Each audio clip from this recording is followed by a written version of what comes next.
Thank you very much for joining us on this gorgeous sunny afternoon in Salisbury. Hopefully there's no Russians around. I'm sure you've all heard about the trials and tribulations we've been hearing. So security and data privacy are huge issues in Salisbury at the moment. Without further ado, I would like to introduce my co-presenter today. This is one of A to Z Cloud's major clients, Stephen Fedor, the Managing Director of Black Mountain Europe. Steve, would you like to introduce Black Mountain and tell our audience today a little bit about what you do? Sure. Hello, everyone. We're a company been trading about 20 years. We operate in about 50 locations around the world, and we're HR advisors and administrators, also payroll service providers and employee benefit specialists.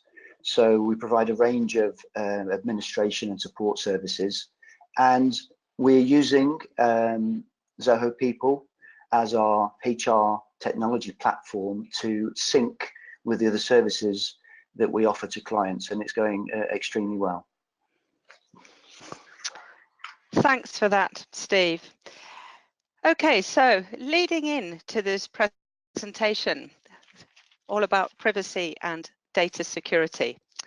I don't think we need to labour the point too much, but if you go back as far as the Edward Snowden affair, some of you might remember that. That was when people first started becoming aware of how much data was being collected about us and how it was being used, and it had led to major changes in international agreements about how information was exchanged around the world.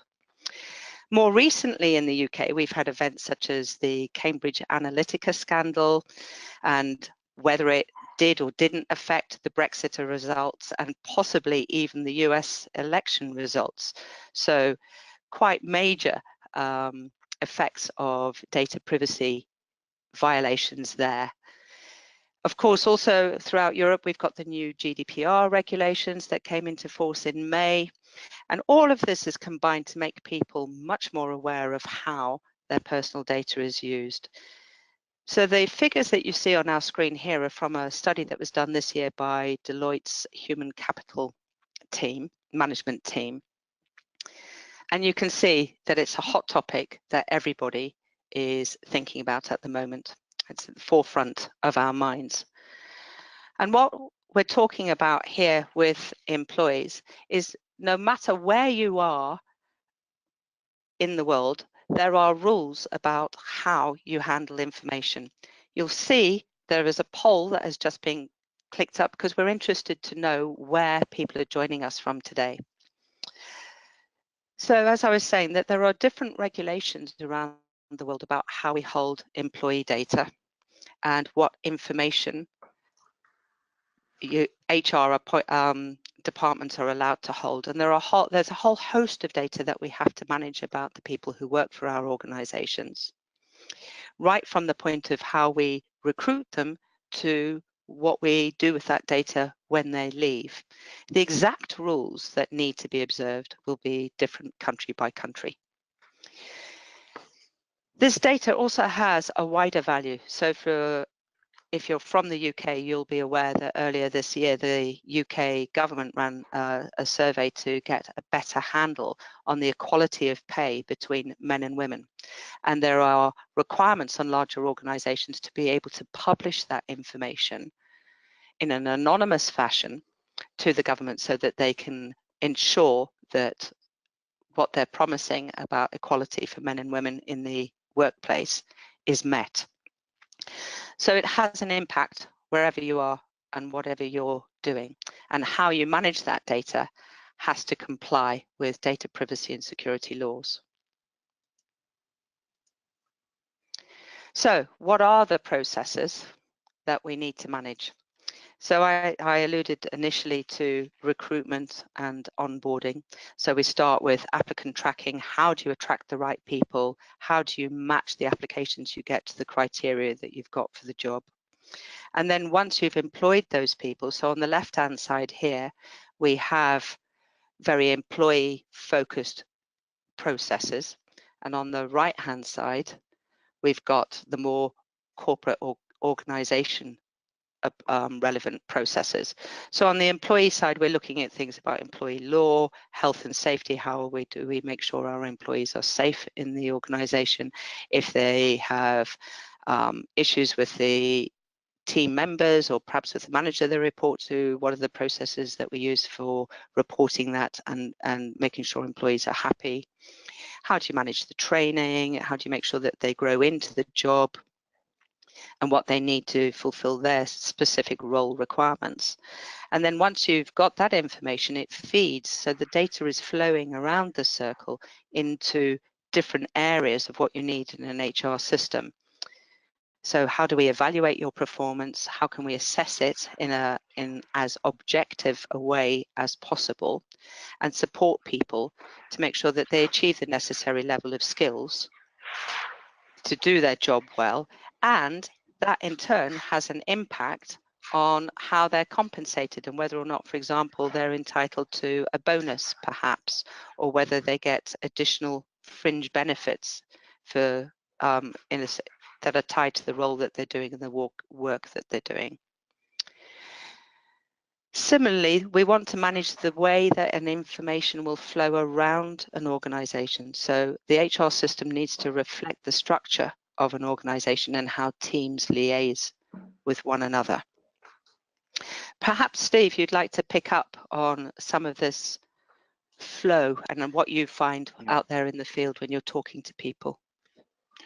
Well, I'm just going to say, within this information flow, sometimes data is private data about employees is leaving the organization. So on compensation and benefits, you know, it's going to an insurance broker or insurance carrier or provider. It's quite sensitive data, you know, date of birth, medical conditions and so on that can go out. Even within the organization, again, there's sensitive data that's flowing through the company. And, you know, there's an onus on the company to ensure that that's managed carefully.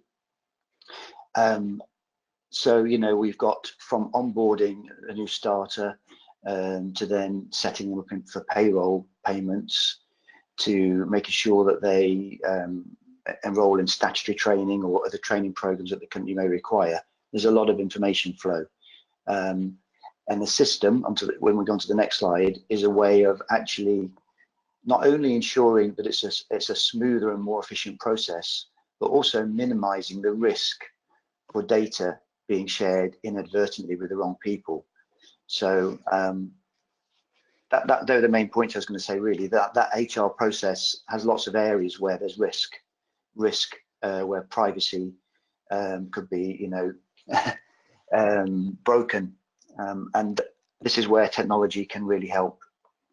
Okay, so what we're saying is that when we recruit and onboard people, what we want to do is make sure that we have the right data flow from that recruitment process, for example, into training and development, so that we get that person to a level of skill as quickly as possible, so they're productive as quickly as possible and producing perhaps revenue or protecting revenue for the company according to their role quickly.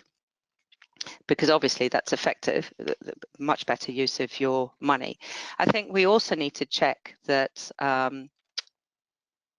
good HR system isn't only going to manage that recruitment process, it's also going to make sure that when you employ somebody and bring them on board, we can deliver the files and documents that they need to read, the policies, for example, in a centralized way, and make sure that they're reading the latest policies on what the company expects for them. So a classic example that we come across as a technology provider and implementer is social media and how employees might be talking about a company out on the wider web.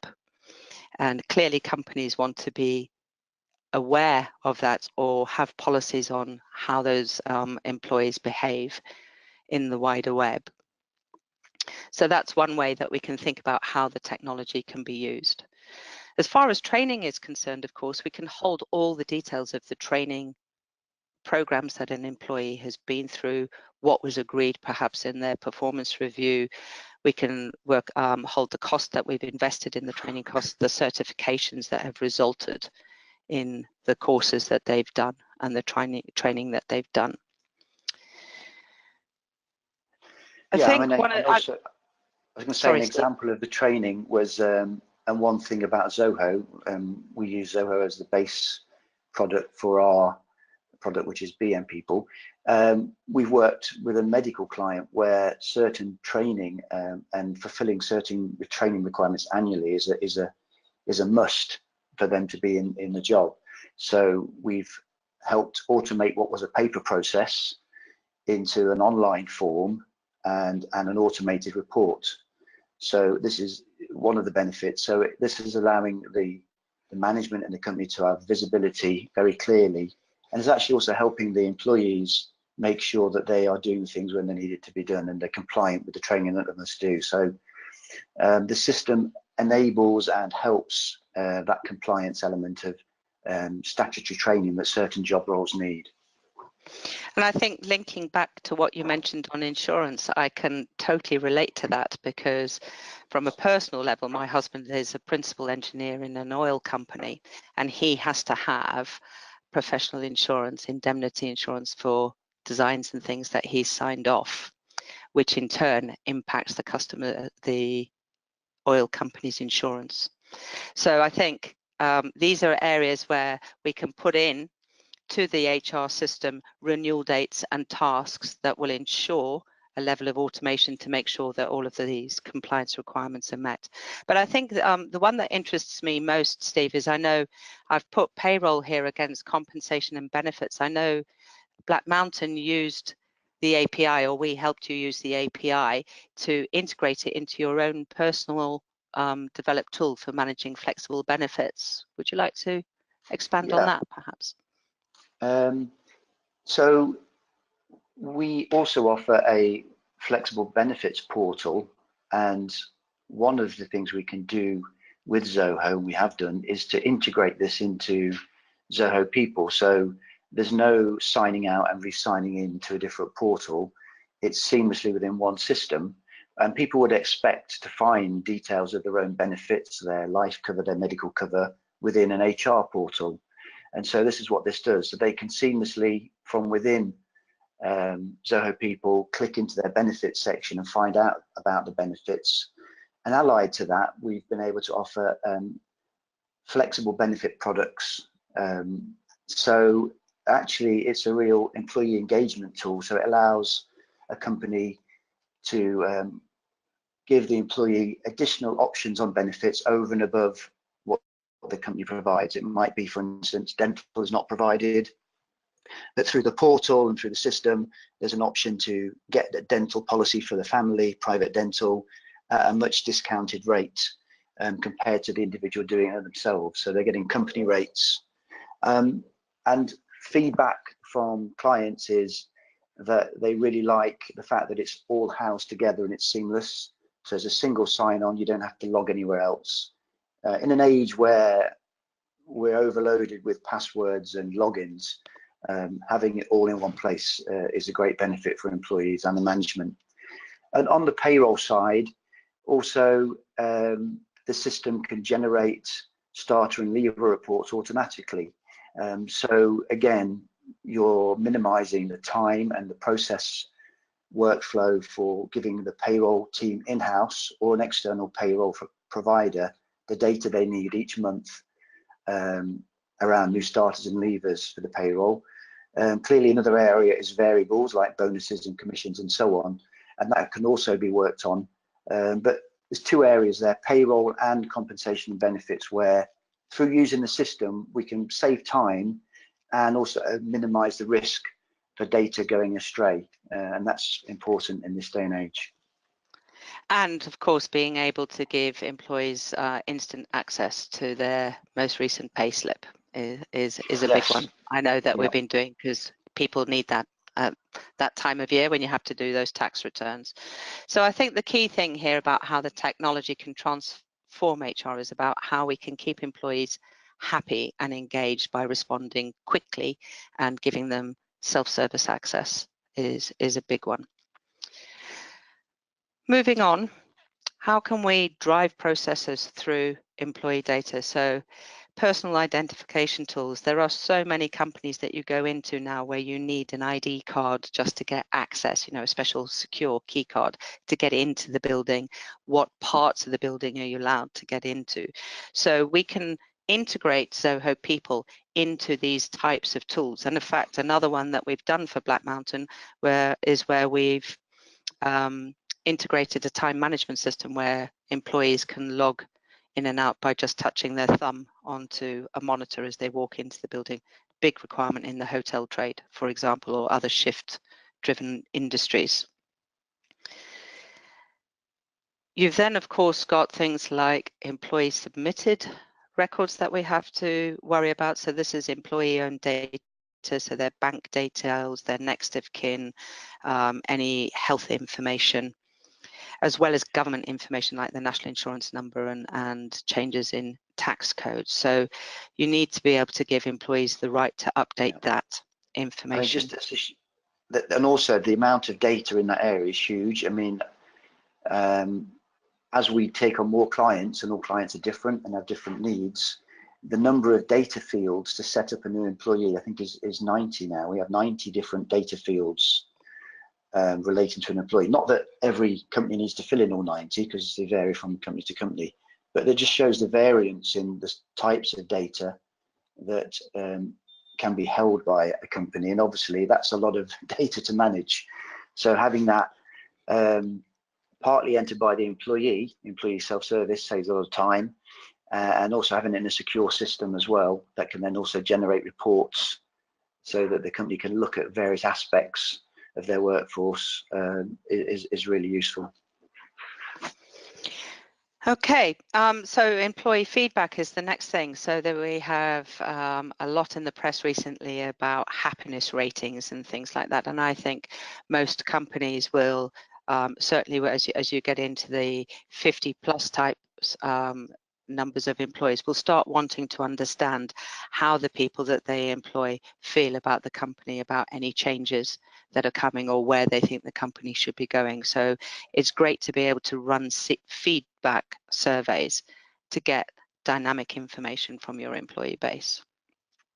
And then the final one is the digital footprint. So this is a huge area, and what I'm covering here is things like time management. So if you think about large consultancy organizations or service-driven organizations where you have lots of people working out of the office on client sites, for example, they need to log their time, they need to log their expenses, you need to know what time they've spent on what projects and that side of things.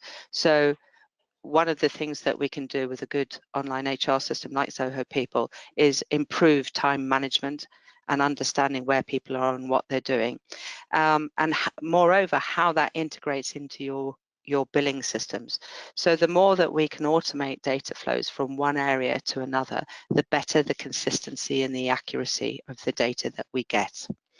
And this also feeds into what I mentioned earlier about social media and what your employees are saying out on the wider web about their job and how they feel about their company.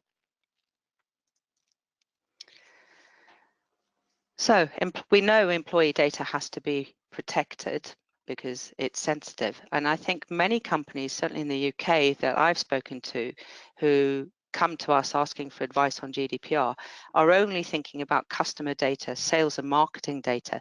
They are forgetting that GDPR applies internally as well to that employee data. I think, Steve, you've covered that, but do you want to add anything quickly? Or Only to say GDPR really isn't anything new. It's basically the old Data Protection Act, but now with teeth. So now there's going to be more penalties for non-compliance. So that's just focusing people's attention. But you're right, as you say, it's not just about external communication, it's about managing the data within the organization as well. And we're also thinking about data retention type stuff here, aren't we? So for example, if you employ somebody and then 3 years later, you actually have to hold that data for an additional 6 years in the UK. Requirements in France and the States and so on might be different, but in the UK we have to hold it for 6 years after somebody's left the organisation. And if we think about the last bullet point here about the changing attitude to privacy and the security challenges, you know, we all know that cybercrime is a huge thing. And going back to the wonderful Edward Snowden story, I mean, let's not forget he was actually working on a client site for an accountancy firm when he was able to acquire the information that enabled him to make the leak. So managing who has access to what is a huge, huge issue. So what's the challenge here with employee privacy? Where is the balance between the employer and what they should be able to manage, and the employee being able to keep their individuality and protect their private life and what they do in private? Obviously, the employer has to make sure that they have practices in place that prevent carelessness with respect to an employee's own privacy data. So somebody by mistake publicizing their password, for example, or by sharing some information outside of an organization by mistake that shouldn't have been shared. For example, you might post on Facebook that you've been to visit a client on such and such a site, and that could be regarded as a breach of the company's data security policy. So when is monitoring an employee an invasion of privacy? And what are the rules, and where do we hold the guidance for that sort of stuff? So I think what Steve's been talking about here is about how we transfer data from one part of the system to another, or one part of the organization to another, in a totally secure way. And because we're not passing data outside of the system, there's less risk of a leak. I think we also need to be careful here that we're not collecting data that we don't need to collect. For example, when you fill in membership forms on some websites, they might ask you of your sexual preference. Do you really need to hold that data for a given employee? Is it anything to do with their ability to do their job? And if you do need to hold that information, how do you make sure only the right people need to see it? From an employee's perspective, it's how do you protect them from themselves and leaking personal communication information by mistake, and making sure that they're aware of data security policies. So one of the things at the moment, if you don't have an HR system, how do you advise your employees that you've updated their contracts or their terms as a result of something like GDPR coming into play? If you've got a system like Zoho People, you can publish that information once centrally into a central location, and you can actually monitor who's actually read it and seen it and visited it. If you don't have an HR system, you're probably sending it out by email, and a receipt is no guarantee that they've actually opened the attachment and read what's in it. I think the other thing here is I just wanted to bring in Zoho's wider platform. So Zoho has far more products than Zoho People, as you're probably aware. There's something like 40 products available under the Zoho badge. So we can bring into play things like Zoho Vault, which is a password management system.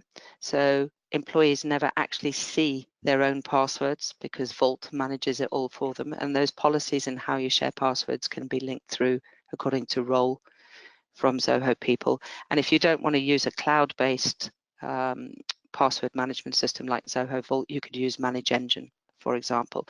So I think there are some wider benefits here that we can bring into play.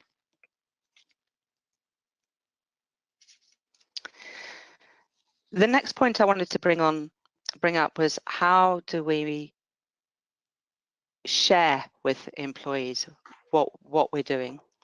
Because I think it's fair to say that sharing is caring, and being open with what you do and how you do it and why you do it engenders trust. So if you can make it easily accessible and make it very obvious to an employee what data that you're collecting and why it's necessary for you to hold that data. People feel much more comfortable with that. So the transparency of monitoring is important, as well as making them aware of their rights to correct data. If you don't want them to be able to edit certain information in their own employee record, you can at least give them view access to it and have a process for automating the update to the point that they're happy that that data is correct. Steve, do you want to add anything on that, or shall I move on? No, I think actually where there's a system, I think, which is password protected and employees have a unique login, I think they have more confidence than filling in bits of paper and paper records lying around. So I think actually having a system with a unique login gives them a bit of confidence. And clearly you want them to have view rights so they can view their records, but you know, we don't want them changing their own salary and things like that. So you know, certain fields are not editable. But I think being able to see all the information that's there about an employee is right, is transparent, and that only can only build trust.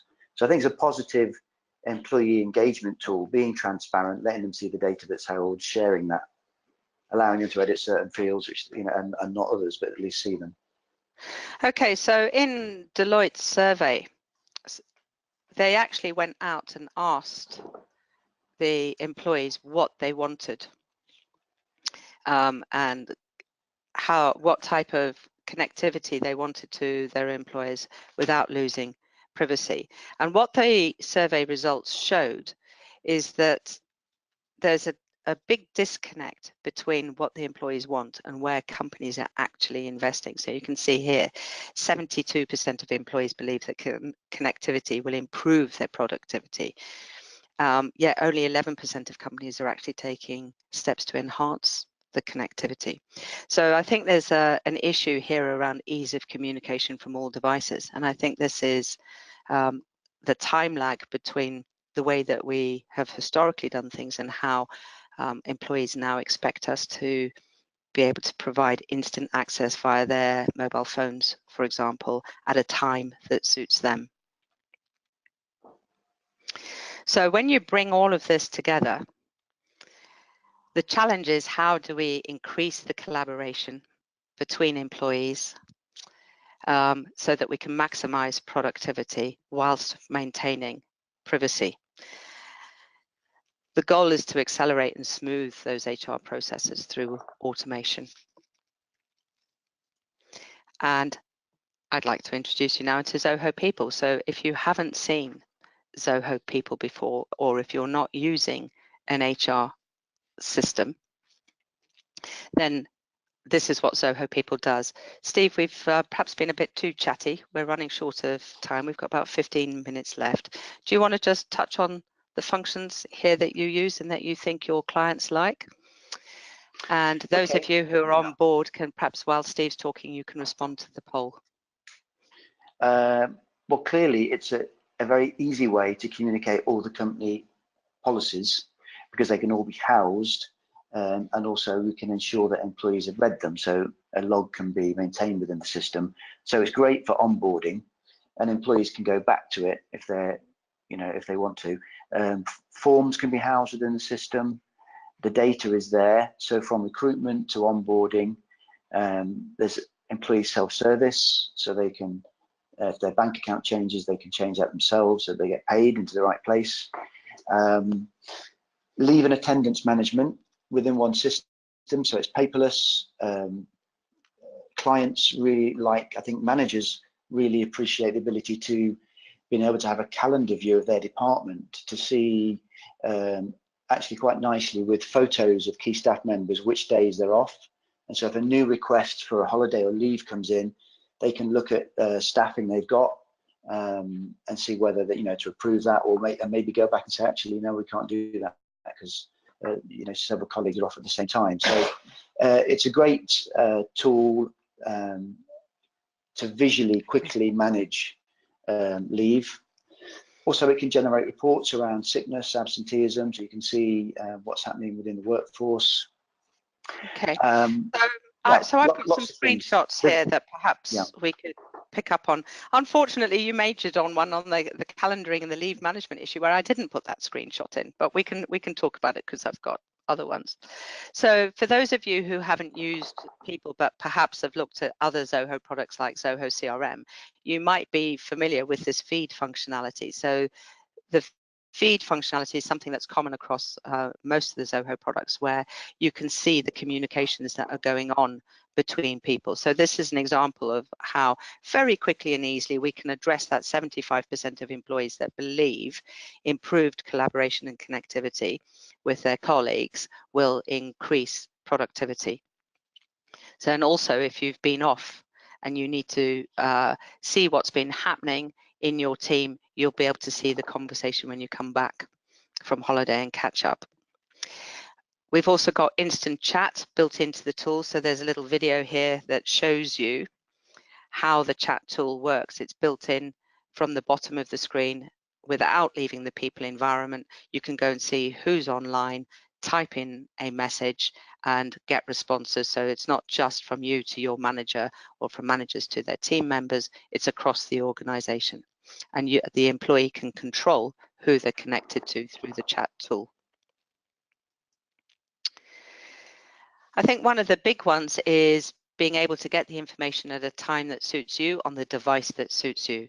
So Zoho People is really big on their mobile application, and pretty much everything that I as an employee can do when I'm online working through a browser, I can also do through the mobile tool. So for example, if it's Sunday night and I'm talking about going away on holiday and I want to check how much leave I've got left, I can very quickly do that by clicking on the appropriate icon in the mobile tool.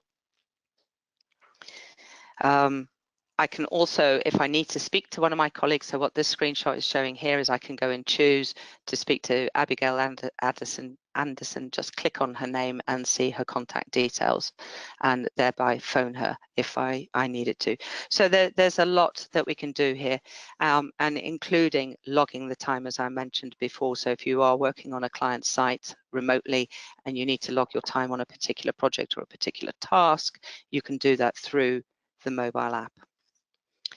Moving on, performance evaluations and measuring people performance is obviously a huge issue, and this is one area where Black Mountain had a great deal of input into the recent enhancements in this module. So using appraisals to measure key result areas for an employee over time is quite significant, and I think, Steve, this came out of a specific client request, did it not? Well, I think, you know, clients are different in the way they manage the appraisal process. So it was the culmination of lots of high-level discussions to try and get something which covered all the bases, really. And so, yeah, the feedback from different clients led to this feature. And it also allows some measure of objectivity here.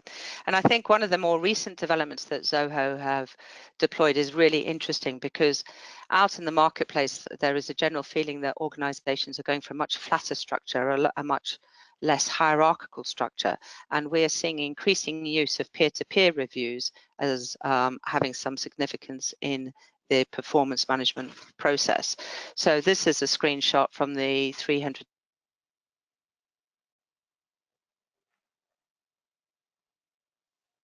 something that a given person has actually done, which is quite an interesting development.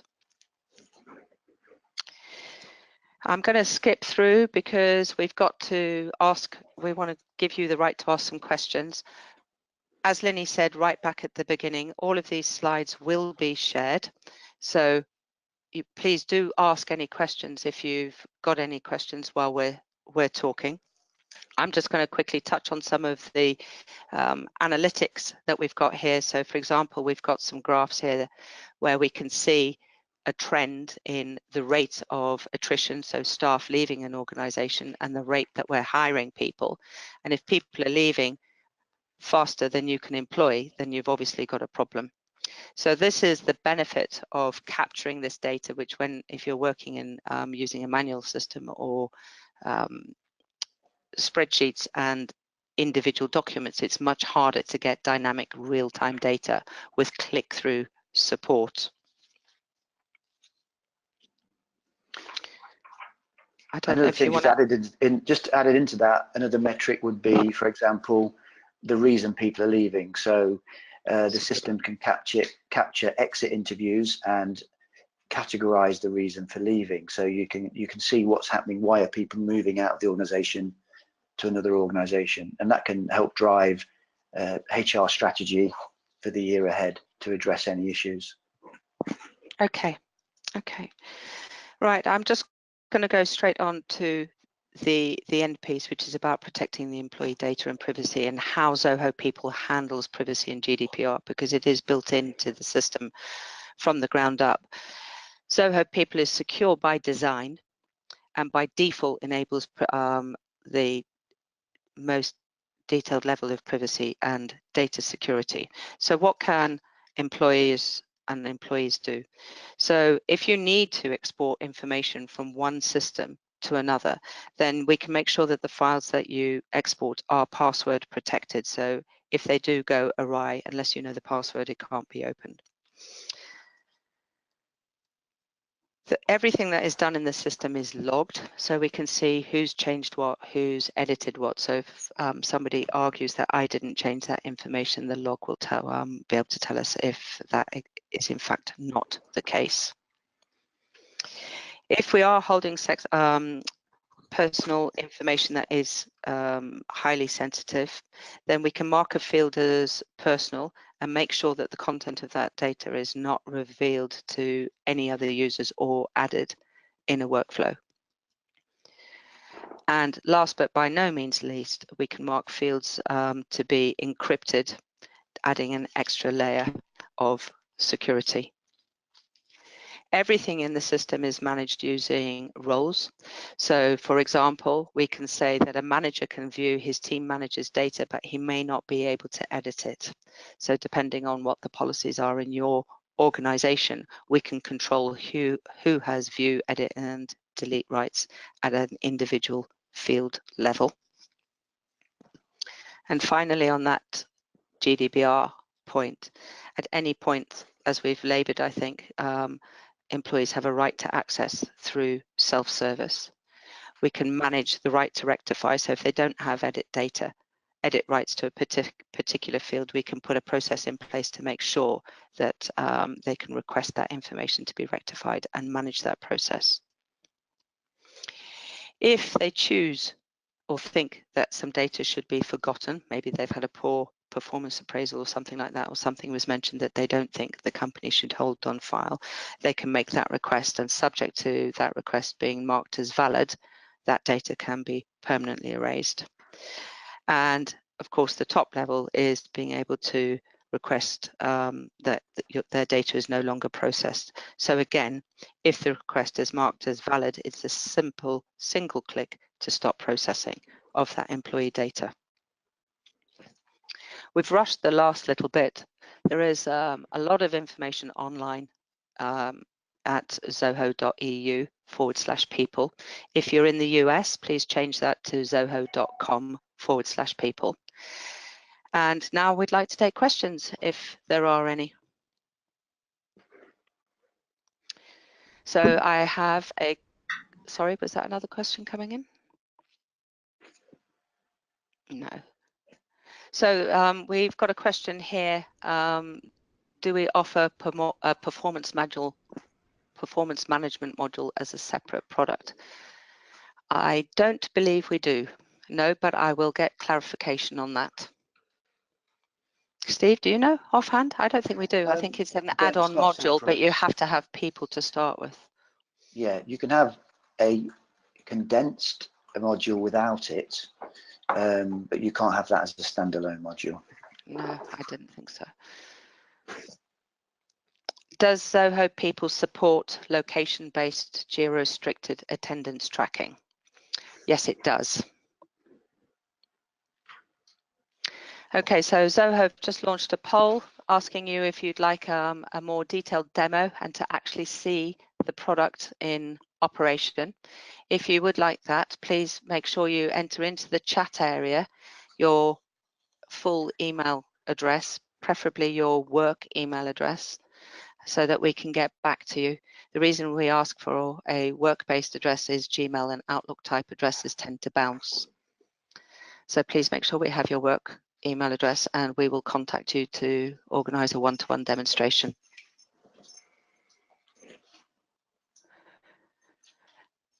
Do we have any more questions? Okay. Steve, thank you so much for your time today. And thank you everybody from around the world. Very interesting locations. We've got a very wide range of companies. And this presentation will be available on YouTube within a couple of days. Thank you for joining us. Thank you.